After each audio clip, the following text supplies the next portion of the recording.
Assalamualaikum warahmatullahi wabarakatuh. Apa kabar anak-anak? Pagi ini tentunya kalian semua sehat bukan, dan tetap semangat. Pagi ini kita akan melanjutkan di pembelajaran yang ke-6 ya, tema 5 subtema 2. Namun sebelumnya mari kita buka dulu pelajaran kita pagi ini dengan berdoa bersama. Berdoa mulai. Berdoa selesai. Yuk kita baca yuk. Beni anak yang pintar. Beni ditunjuk sekolah mengikuti lomba tingkat nasional. Beni mengikuti lomba baca puisi. Beni membaca puisi dengan tema alam. Puisinya berjudul Kunang-kunang. Puisi itu karya Ate Mahmud. Kunang-kunang, kunang-kunang hendak kemana? Kelap-kelip indah sekali. Gemerlap bersinar seperti bintang di malam hari. Kunang-kunang terbang ke sini, ke tempatku singgah dahulu.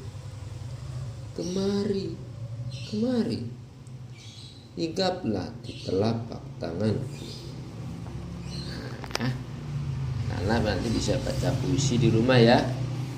Dalam puisi kan ada beberapa kata yang artinya sangat bagus, jadi mengandung kata-kata yang bagus, dibacanya dengan intonasi yang tepat, artikulasi yang benar ya, ekspresinya juga bagus ya, gerakan wajah tuh, raut wajah, raut muka, begitu juga dengan gestur atau gerakan tubuh yang bagus pula. Nah, kalau sudah seperti itu, puisinya akan terasa enak. Nah, enak didengar, enak dilihat gerakan ekspresinya. Di situ ada beberapa kata yang perlu diketahui dalam puisi tadi ya, dengan judul kunang-kunang. Yang pertama yuk kita diskusikan hinggap. Hinggap apa artinya ya? Hinggap itu bertengger, misalkan burung hinggap di pohon yang tinggi, di ranting yang tinggi, bertengger atau menempel ya. Hendak itu ingin, mau ya. Aku hendak ke pasar, ibu hendak ke pasar, ibu mau ke pasar ya. Nah, kemudian gemerlap itu bersinar, berkelap-kelip, gemerlap. Bintang ya seperti matahari, benda di langit yang bersinar, yang mempunyai cahaya. Terbang seperti burung, kunang-kunang melayang di udara menggunakan sayap. Nah, ada yang melayang di udara tidak menggunakan sayap, ada. Apa kalau kena angin, misalkan plastik terbang ke udara ya. Tapi terbang di sini adalah kalau plastik namanya melayang. Kalau burung terbang karena apa? Melayang di udara menggunakan sayap. Begitu juga dengan kunang-kunang. Nah, ingat ya arti-arti ini. Yuk kita lanjut yuk.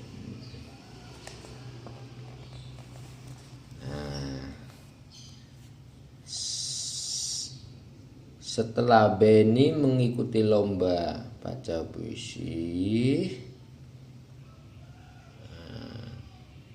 Beni melihat-lihat tuh di dalam perlombaan itu peserta yang lain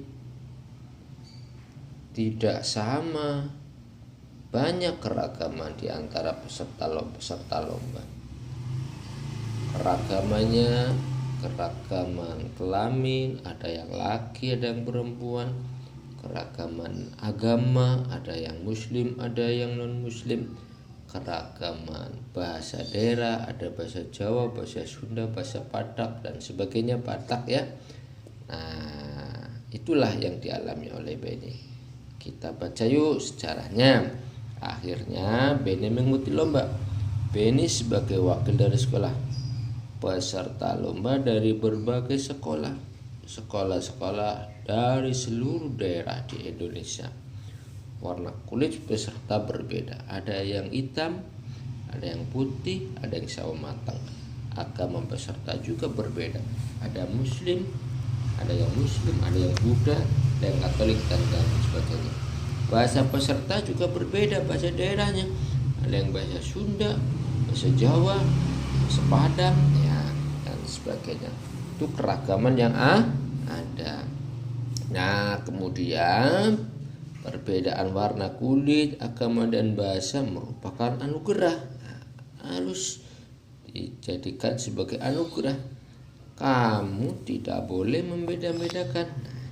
Inilah contoh sesuai sila ketiga Pancasila, Persatuan Indonesia. Nah, ini ya Beni tidak membeda-bedakan teman, kulit. Ya, perbedaan yang ada tetap bermain bersama. Ini Udin juga tidak membeda-bedakan saat bekerja bakti, memasang pagar sekolah. Nah ya, ini juga semua warga sekolah mengikuti upacara, tidak membeda-bedakan perbedaan yang ada. Itu juga sesuai dengan pengamalan sila ketiga. Nah, selanjutnya ini si Udin bangga menjadi anak sekolah. Bisa sila kelima, iya. Begitu juga ini kurang bagus nih karena membanggakan produk luar negeri. Kurang bagus. Iya. Begitu juga kalau kita melakukan satu lukisan coret-coret di tembok juga tidak baik. Nah, sekarang tentu anak-anak juga bisa kan? Nih, nanti bisa dijadikan sebagai bahan cerita anak-anak di rumah. Bercerita tentang sila ketiga dalam kehidupan kamu. Nah, kamu cerita ya, anak-anak cerita, nanti dilombakan nih. Bercerita tentang penerapan sila ketiga Pancasila di dalam kehidupan anak-anak ya. Boleh menggunakan alat bantu, misalkan boneka, alat bantu teman yang lain ya. Cerita dengan mimik yang bagus, intonasi yang bagus ya. Nanti kirim videonya ke bahasan. Nah, setelah ini tugas pertama anak-anak adalah bercerita dengan cerita yang bagus ya. Cerita yang baik. Kemudian nanti kirim pakai video. Tugas yang pertama. Tugas yang kedua, perhatikan ya, anak-anak kan punya penggaris di rumah. Nah, anak-anak ukur jari anak-anak di rumah nih, contohnya seperti ini. Contohnya ini anak-anak punya jari, anak-anak ukur jarinya berapa senti jari anak-anak. Nah, dimulai dari angka 0. Nah, ini dari 0 ya. 0. Oh, panjangnya berapa? 7 cm. 7 cm. Kalau 7 cm, tulis 7 cm nanti jadikan dalam satu ukuran meter. Dalam ukuran meter, kalau 7 cm bagaimana ya? Dalam ukuran meter, kalau 7 cm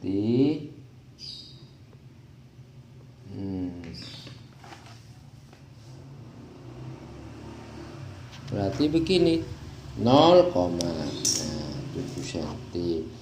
Jari anak-anak misalkan ini 7 cm, dijadikan dalam ukuran meter, kasih 0,07. Nah, 0,07. Kenapa? 7 cm kan 100 cm sama dengan 1 meter. 100 cm sama dengan 100 meter, maka dibagi 100. Gak bisa kan? Nah, gak bisa. Karena kalau gak bisa, ini kasih 0. Nah, 70 bagi 100 gak bisa juga, 0. Kasih lagi koma, tambahin 0 lagi. Nah, 700. Baru 700 bagi 100 kan bisa. Nah, 0 lagi kan, tambah 0 lagi nih. Nah, 0 pertama, 0 kedua, baru 0,07. 0,07. Kalau 4 cm berarti 0,04.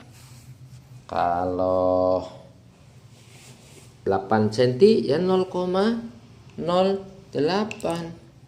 Kalau 3 cm 0,03. Iya ya. Sekali lagi itu nanti diukur jarinya masing-masing ya.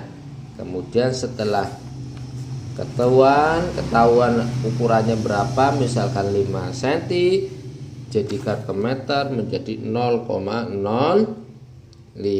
meter. Jadi tugas yang kedua. Nah, selanjutnya anak-anak sudah sampai nih di pembelajaran yang ke-6 subtema 2.